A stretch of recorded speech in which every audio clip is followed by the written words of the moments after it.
My name is Jamin Gurker. I'm your first friend in Alaska, and luckily for you, I'm also an associate real estate broker in South Central Alaska. And today we're going to be talking about the executive orders coming out from Washington from Trump, and kind of talking about what the implications could be for Alaska. Before we get into it, I am just going to say right up front, I've got viewers of all political spectrums, and this is not the place I really want to get into politics. All I'm going to try to do is unpack what the administration said, what the implications could be, and really just try to get a feel for what could be in the future for Alaska. There's no predicting with 100% certainty what is going to happen with these executive orders, because with these orders, it always comes down to what the political will is behind it, like how much force of will do we have to actually get this stuff done, and secondly, who are the people who are actually put in charge to implement. If you get someone that's pretty soft on implementation and they just kind of want to think a lot and kind of drag their feet and they're very bureaucratic about everything, then probably nothing's going to get done. So I'm not here to say this is what's going to happen. There's a lot of variables like that I just do not, I can't say until I actually know everybody involved, how it's going to go. But we're going to unpack the executive orders a little bit and try to get some clarity on that. Before we get started though, make sure you give this video a like, subscribe, all that good stuff, and let's jump into the video. I'm going to go ahead and link the actual executive orders, well, all the executive orders concerning Alaska in the description section down below to let you go ahead and take a look at it. But there are three big takeaways that I see here, and then we'll get into some of the specifics that I was able to parse out of the executive order. So first off, they are really rolling back a lot of the restrictions to the oil and gas exploration. Sounds like they're really wanting the LNG, natural gas, liquid natural gas, to become a much bigger part of what Alaska can export. And to do that, they are really putting a lot of emphasis on the powers that be to rescind and take back, and to really make sure that we have less stifling regulation and restrictions on our exploration of oil and gas up here. Second big takeaway that you can really see from the executive orders here is there is, like I've kind of alluded to before, a big emphasis on really building out the energy infrastructure of the state. And that looks like really pushing for the gas pipeline for the liquid natural gas up here in Alaska, and really trying to make sure that we have pipelines to be able to efficiently extract it and actually move the natural gas, and also to be able to have more infrastructure for exporting it. So that's really big. There really is an emphasis, just kind of piggybacking off of that, there really is an emphasis in this executive order towards doing this because there's more geopolitical security and really thinking about the national security, our own resources, and also being able to export to our allies in the Pacific, which, you know, makes sense when you look at where Alaska is located. Third big thing that they have here is that they are really going to be reopening up a lot of the applications to start drilling and developing for oil and gas over in ANWR, which is the Alaska, I want to make sure I get this right, the Arctic National Wildlife Refuge. Other words, you know, ANWR. So that's really what they're wanting to do there, to really start revising a lot of that so we can possibly start developing there. There's a ton of gas there and oil, and we've just really been stifled from being able to actually access it. And so really trying to create an environment in which we can actually go and access it, and really make sure that we have that geopolitical security and a little bit more energy security as well, so we're not having to import oil and we're able to self-sustain ourselves in the US. Now, as you can see, with all of the big takeaways here, almost all of those involve resources, and specifically looking at oil and gas. And that's really no big surprise. And if that does happen, then that's going to have a big impact on the entire state. Before we jump into that, though, just wanted to take a quick break here, let you guys know that I do host a podcast called the Alaskan Journey Podcast, where I interview people who've recently moved up here and talk about their experiences, what they think of the state, and really just kind of shed light on what it's like living up here on the last frontier. So if that's something that would benefit you, do make sure you check that out in the description section down below. Now, let's go and finish up today's video, kind of looking at those insights and how I think it might shake out. Now, across the board, there's some very big, broad things that are really being pushed for. I've mentioned them before, of wanting more resources, the oil, the gas, but also there's movement to make sure that we can start exporting more timber, and also like our mining opportunities up here as well. Like there's still gold, there's still minerals and natural resources up here that haven't been tapped yet because of environmental concerns. And really, we're trying to start the process so we can actually start accessing that stuff, and so we actually get some value from it, and we do so in a way that is environmentally responsible. We're not just clear cutting entire forests and just blasting away the entire sides of mountains or anything.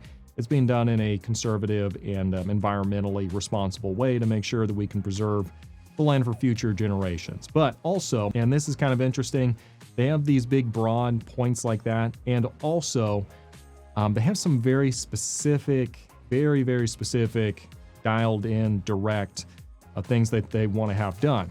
For example, they're talking about wanting to facilitate a road corridor between King Cove and the all-weather airport located in Cold Bay. So you go from like these very 30,000 foot view strategic down to a very specific directive that we want to have done.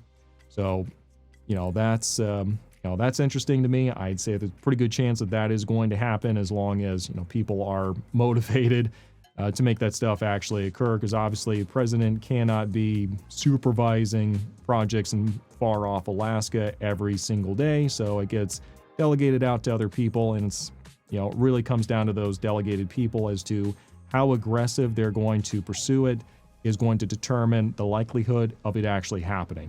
Another thing that really stood out to me is in the executive order, it directs the Secretary of the Department of Defense to work with the Alaska governor in order to facilitate the maintenance and the clearing of major transportation infrastructure that needs to happen here in the state. So in other words, if the governor is saying, hey, we've got, this road that's about to break down, and that does create a problem, if on kind of the military standpoint of saying, hey, you can't get your troops here because of this road, blah, blah, blah, then the Department of Defense does have the ability to work with the governor in order to get this stuff done. So it's important because you start seeing these higher ranking officials being tasked to work together and kind of partner with the local people on the ground to actually get stuff done.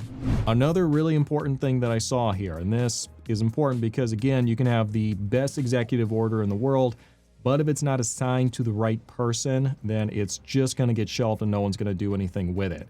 If you give an assignment to someone and it's way outside of what they have the authority to actually do, then it doesn't really look like you have much intention of getting it done. But mentioned before, kind of tasking the Department of Defense to partner with the Alaska governor, and also it directs the Assistant Secretary of the Army for Civil Works to review, revise, and rescind any agency action that may hinder in any way, slow, or otherwise delay any critical project in the state of Alaska.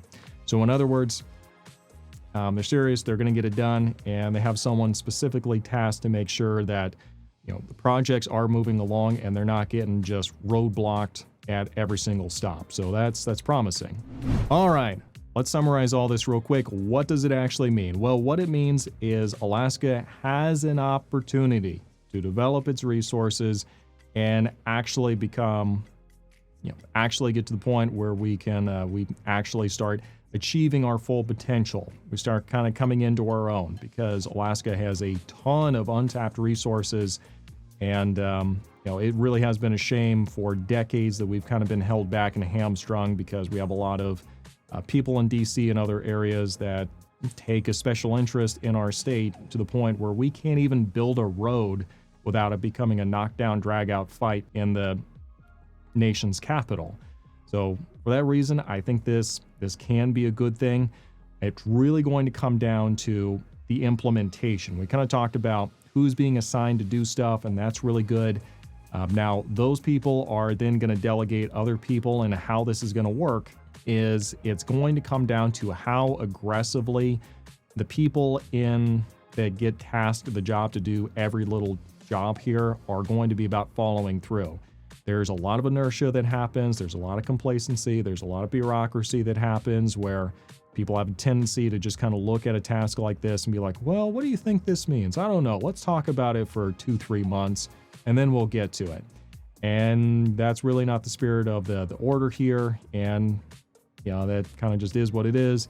But really, it's going to come down to the implementation and whether or not people are going to be aggressive and getting done what they've been ordered to do with the tools and within the guidelines of obviously local law, federal law, blah, blah, blah, that they can actually get done. Now, let's say all this takes off, do everything, economy up here is absolutely booming. What next? Well, there's a bit of a danger to that, honestly, because the state government has a tendency to increase their spending way up whenever there's a lot of oil money coming in, a lot of resources are being exported, and so the revenues are way up, and they have a tendency to just spend. But the problem is, with a resource economy, as soon as that demand starts going back down for whatever reason, then you're stuck with a higher spending, and they're not going to cut anything. And so that really is the danger that we run into, of having one of the biggest booms we've ever had, and then followed, if our government is not smart and looking into the future and being disciplined fiscally, there's a good chance we end up shooting ourselves in the foot in the long term, because we have people who are just going to spend like drunken sailors, and then the money goes away and we're stuck with an oversized budget that we can't afford anymore. No one's willing to cut anything. So best case scenario, we've got a lot of money coming in and they're being fiscally responsible and saying, hey, we're not going to increase our rate of spending. We're not going to start paying off like this little, political favor that was done over here. And so this group is going to get this million and blah, blah, blah. Like they're going to get doged, honestly. But that's exactly the kind of stuff that starts increasing the spending at the state level. And it's the kind of thing that could really hurt us if it's allowed to go unchecked. So that's just some of my thoughts. I don't know for sure how exactly this is going to play out. It's all just kind of conjecture at this point. What's your thoughts? Do you have any predictions or insights yourself? Do make sure you drop those down below. I am by no means the know-all, be-all expert on this topic. Would love to hear what your thoughts are. Thanks for watching. See you next time.